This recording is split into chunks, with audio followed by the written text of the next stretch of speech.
E em relação à bolsa brasileira aí? Você vê que tá barata, que aquilo que tá barato pode ficar mais barato. Tá, vamos Vale a lá. pena ou não investir no Brasil hoje? Quando a gente olha os múltiplos, tá? E esse foi mais um erro que eu cometi quando eu comecei. Eu comecei acreditando que só análise técnica servia. Tá? E que a análise fundamentalista era bobagem, que não servia para nada, que a análise fundamentalista era coisa atrasada. Hoje a minha visão é muito mais centrada. Tá? Hoje eu entendo que, por exemplo, a análise fundamentalista ela serve para responder uma parte do problema que a gente tem. Então, enquanto que a análise técnica serve para responder a outra parte. Análise de fundamentos, olhar o balanço, olhar o setor, olhar a economia, serve para nos dizer o que é bom. O que é bom e o que vale a pena ter na sua carteira ou comprar. Mas a análise fundamentalista não te diz quando. Quem vai te dizer quando comprar é a análise técnica. A análise técnica não te diz se uma empresa é boa ou se ela é ruim. Ela não te diz se a empresa é lucrativa ou se a empresa não é lucrativa. Ela não te diz isso. Ela te diz só a hora de comprar ou vender um determinado ativo. Na verdade, ele é boa até só para identificar o momento de compra, não o momento de venda. Tá? Então, eu utilizo hoje muito os dois conceitos. Fundamentos, procurando quais são as empresas boas, quais são as empresas que têm bons resultados, que geram fluxo de caixa, que geram lucratividade, que estão aumentando o market share, que estão reduzindo seus custos, que estão melhorando a eficiência. E daí, nessas empresas boas, eu vou procurar o momento certo do gráfico para executar a compra. Então, respondendo a tua pergunta, eu acho que a Bolsa Brasileira, do ponto de vista de múltiplos, ela está barata. Eu não gosto desse termo, tá? Eu não gosto desse termo barato, tá? Porque quando tu fala que uma coisa está barata, imediatamente tu pensa, então é hora de comprar. Não, necessariamente não. Às vezes a gente pode ter uma coisa barata que pode ficar mais barata ainda. Ainda mais no mercado financeiro, né? O que tá barato pode ficar barato, dependendo do caso, até para sempre, quase. Exatamente. E a gente vai ter algumas ações brasileiras de empresas que são péssimos investimentos porque as empresas não conseguem sequer dar lucro.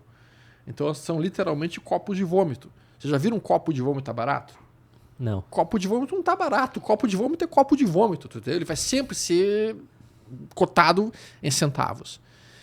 Então, assim, eu acho que do ponto de vista de múltiplos, algumas empresas no Brasil estão em preços atraentes, especialmente comparadas com os seus pares no exterior. O problema é que nós não temos ainda no gráfico indicativos de que já entrou pressão de compra suficiente para reverter a tendência de baixa que o mercado opera neste momento.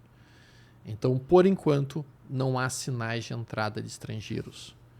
Percebam, a Bolsa Brasileira só vai subir quando o investidor estrangeiro entrar, quando o institucional entrar. Não é quando o varejo entrar, é quando o investidor estrangeiro entrar. E neste momento, o investidor estrangeiro não está entrando no país. Ele até deu uma entrada umas 3, 4 semanas atrás, quando a gente teve um movimento de alta mais forte. Agora já está meio que se afastando de novo, dado as questões tarifárias do Trump. Mas eu não vejo neste instante atual como um ponto de entrada gráfico. Se a gente levar outras considerações, vamos lá. Esse é o ano véspera de eleição presidencial e geralmente o ano anterior à eleição presidencial a Bolsa Brasileira sobe bem. Isso seria um fator a favor de argumentar a compra de ações no Brasil. Ok, se a gente observar o valor da Bolsa Brasileira em dólar, que ela está num nível extremamente baixo, muito abaixo do topo de 2008, seria um outro argumento. Mas se sendo muito franco, cara, para que eu vou comprar uma Magalu se eu posso comprar Amazon? Para que eu vou comprar uma Local Web se eu posso comprar Google? Para que eu vou comprar ações do Brasil se eu tenho ações que lá fora têm um tamanho muito maior, abarcam mercados internacionais, produzem um fluxo de caixa em dólar e literalmente são verdadeiras máquinas de dinheiro. Tu pega uma Apple, a Apple tem mais dinheiro em caixa na empresa do que o Banco Central da Argentina. É o custo de oportunidade, no final das contas, né? É o custo de oportunidade. Beleza. O Brasil está comprimido em múltiplos, porém eu tô deixando de comprar bolsa americana, ações lá fora que historicamente são muito mais consistentes, geram muito mais caixa do que comprar algo no Brasil que pode dar certo ou não, enquanto você tem algo mais seguro lá fora, né? Exatamente. E se a gente for parar para pensar de uma maneira bastante franca, assim, né? Quem já tentou empreender no Brasil sabe como é difícil ser empresário ou empreendedor no Brasil. Uma empresa no Brasil para dar lucro, uma empresa no Brasil para sobreviver, o cara tem que ser um herói. Uhum. Porque a quantidade de impostos, a quantidade de novas leis, a quantidade de mudanças jurídicas que são feitas da noite para o dia e que mudam completamente o teu mercado. O Brasil é tão complexo, cara, que até o passado no Brasil é incerto. Até o passado é incerto no Brasil. De que dirá o futuro? Então, assim, apesar de eu ser um cara apaixonado pelo Brasil, eu entendo todas as dificuldades de investir aqui no Brasil num longo prazo. Aqui no Brasil tem algumas empresas que eu, particularmente falando, guardo em ações para longo prazo na minha carteira. Uma delas é a VEG, que eu literalmente entendo como sendo uma empresa que está dentro de um setor que tem uma lógica, tem uma tese de investimento por trás. Ela é muito bem estruturada, ela é muito bem gerida, então essa é uma empresa que eu gosto de ter na minha carteira. Tem um pouco de Itaúsa, porque eu entendo que a Itaúsa é basicamente uma ETF, entre aspas. A Itaúsa ela é uma holding, ou seja, ela é uma empresa dona de outras empresas. Então a Itaúsa é dona do Itaú, é dona da Duratex, é dona da Comgás, ela é dona de uma série de outras empresas de diversos setores. Então isso dá a ela uma resiliência financeira e econômica muito boa. E ainda leva o desconto da holding aí, leva o Itaú, que é o principal, né? Então, exatamente. E o Itaú também de ROI acaba sendo um dos maiores, não só do Brasil como do mundo, né? E até outro ponto específico do Brasil, né? Então, mercados desenvolvidos, normalmente, as empresas são mais lucrativas que os bancos, que o banco é somente uma ferramenta para a empresa pegar crédito. Aqui no Brasil, por conta de toda a dificuldade, os bancos são mais lucrativos do que as empresas de fato, né? Então você já viu uma inversão que existe aqui. A gente tem no Brasil uma série de jabuticabas, né? Uma dessas jabuticabas é justamente essa que tu mencionaste, super bem. E a outra jabuticaba que existe aqui no Brasil, muito mais negócio de ficar na renda fixa do que para renda variável. Se a gente for olhar nos últimos 25 anos por classe de investimento, qual foi a classe que teve a maior rentabilidade nos últimos 25 anos no Brasil? Não foi dólar, não foi imóveis, não foi ouro. A melhor classe de investimentos, tirando o BTC e criptos, óbvio, foi o CDI. Foi a taxa de juros. Porque ele tem uma linearidade. Enquanto que a Bolsa, de 2008, em 2008 a gente estava com um topo em 74 mil Bovespa. Hoje a gente está em 120 e poucos. Tu vai dizer que subiu? Sim, subiu. Mas se tu descontar a inflação nisso, nós teremos que estar em 220 mil pontos só para compensar a inflação. Exato. Você cota em dólar e você pega aqui na época o dólar era 1,80 e pouco, acho que era, não era? 1,80 e pouco, comparado com hoje, batendo 6 aí, você pega o EWZ, né, que é o ETF da Bolsa Brasileira lá fora, você vê que não voltou até hoje, né? Não voltou até hoje. O que significa que o cara que ficou posicionado em Bolsa de 2008 até hoje, de Bolsa quando eu digo dentro de Bovespa, do Ibovespa, perdeu para a inflação. Perdeu para a inflação. E nós estamos falando de uma inflação falsa, né? Que é o IPCA. Né? É isso que eu até estava comentando antes de iniciar a gravação, né? Que é a inflação que é o IPCA, que depois que algum produto sobe muito, vão lá. Não, que isso aqui na cesta do brasileiro já não é mais essa representatividade. O café, por exemplo, só um exemplo. Subiu demais e agora o brasileiro consome 1/4 a menos aí do café. Isso, então passou a tomar outra coisa na vida. Exato. Então, assim, eu acho que o Brasil tem algumas oportunidades muito pontuais, mas eu não guardaria meus olhos para este nicho de investimento nesse momento. Eu estou muito mais focado realmente no mercado exterior, aproveitar até essa queda que aconteceu para procurar empresas boas que estejam acessíveis. E essas ações lá fora podem ser trabalhadas por pessoas aqui no Brasil com um capital relativamente bem baixo, até na verdade.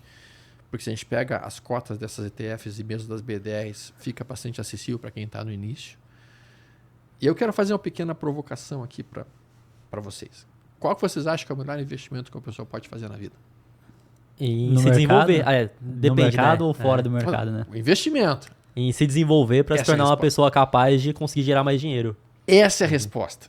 O melhor investimento que a pessoa pode fazer na sua vida é adquirir livros, ler, estudar, conhecer e aprender. Porque o conhecimento ninguém vai tirar de vocês. Então, realmente, é aprender cada vez mais. À medida que a pessoa vai fazendo isso e vai entendendo isso, ela começa a perceber quais são os melhores lugares para investir. Mas, uma outra provocação. Imagina o seguinte. Imagina que quando vocês nasceram, os pais de vocês tivessem decidido o seguinte. Cara, eu vou comprar todas as semanas R$100 ou R$50 em ações cada um de vocês.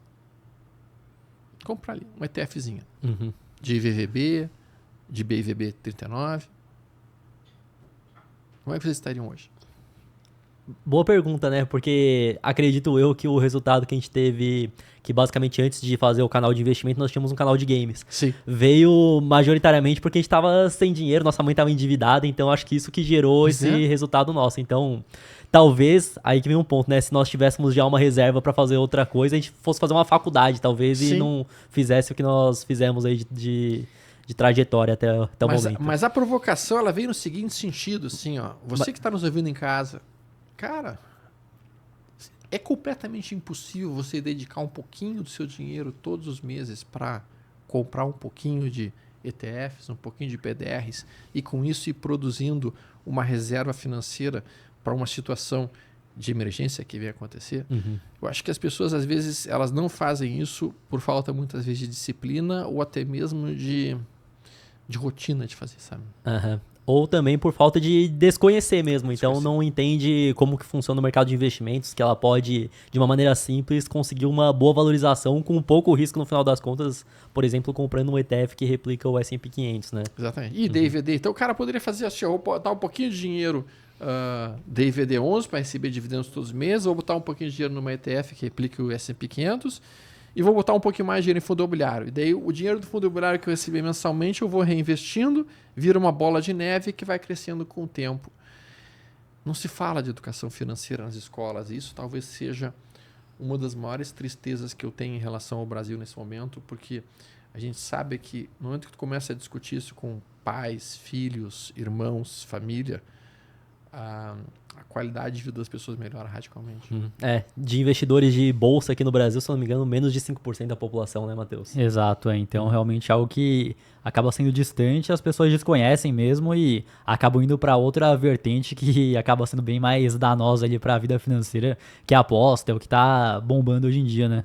Que aí vem o influenciador, tô ganhando dinheiro no Tigrinho aqui, vem também, e aí infelizmente colocam o dinheiro onde realmente ele vai virar pó, né, em pouco tempo. Infelizmente, e faz parte da natureza humana querer os atalhos, né? A gente sempre quer tentar atalhar os caminhos, mas de fato a gente vê hoje uma enxurrada de informações que muitas vezes são informações que levam as pessoas para um caminho equivocado, como esses jogos de apostas, e que acabam daí produzindo até um sistema de vício, a pessoa fica viciada naquilo e destrói completamente todo o dinheiro da família. E até na questão de vício em consumo mesmo. Então, com redes sociais, todo mundo vê a vida de todo mundo que é bacana, que compra algo caro, que compra algo legal, que vai no restaurante lá que é novidade e agora o outro quer ir também. Então, eu vejo também que no passado, pelo menos na minha avó, minha mãe não tinha esse vício todo em querer consumir alguma coisa que essa geração tem hoje também. Exato. Acho que prejudica bastante também. É aquela frase que a gente estava conversando agora um pouco ali antes de nós iniciarmos, né? As pessoas, elas compram coisas que elas não precisam para impressionar outras pessoas que nem sequer se importam com elas. E muitas vezes com dinheiro que elas nem têm ainda. Exatamente, com dinheiro que elas não têm. Pegando dinheiro emprestado, ou muitas vezes usando cartão de crédito, de uma forma absolutamente irresponsável. Tem uma questão bastante interessante que eles fazem no Japão. O Japão é um país que tem, talvez, um dos países que tem a maior reserva econômica familiar. Ou seja, as famílias japonesas, eles têm uma poupança muito grande, de fato.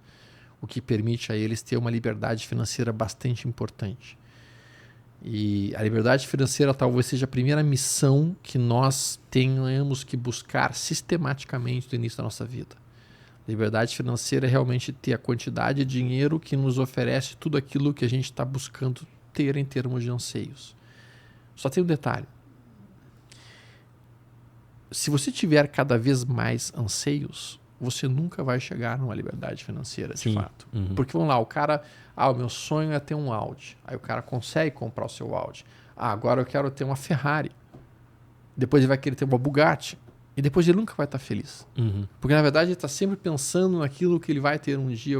Está pensando no próximo. E isso impede a felicidade dele chegar nesse momento. Então, a gente não pode entrar nesse tipo de círculo vicioso, digamos assim. E esse aspecto de ficar se exibindo, esse aspecto de ficar realmente na rede social, infelizmente, é muito, muito produzido por Instagram e por outras redes que acabam levando a pessoa a isso, a consumir mais do que ela precisa. E a dopamina que é liberada quando a gente faz esse processo de gasto desnecessário, se compra essas coisas necessárias, ela literalmente ela é muito prejudicial. Porque ela nos...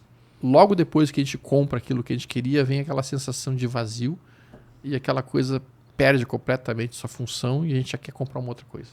Então, nossa felicidade não pode estar focada nisso. Ela tem que estar focada em outros aspectos muito mais profundos. E aquilo que tu mencionaste de procurar o nosso desenvolvimento pessoal é o maior investimento que vocês podem fazer, pessoal. E é sempre muito prazeroso, então você passa a se desenvolver mais, você vê que tem mais resultados na sua própria vida profissional, vida pessoal, e você vai buscar mais desenvolvimento depois disso. Então, exatamente. Eu vejo que depois que você vê o resultado de se desenvolver, que gerou frutos positivos, você vai buscar mais, enquanto quem nunca tentou fazer isso e nunca conseguiu nenhum resultado, não vai entender quão prazeroso é, né, Matheus? E pra você que quer comprar criptomoedas ou investir no exterior, a parceira aqui do podcast é a Quantifury, corretora internacional 100% taxa zero, e fazendo seu primeiro investimento equivalente a $50, você ainda ganha uma recompensa em Bitcoin. É só escanear o QR Code que tá aqui na tela ou clicar no link da descrição.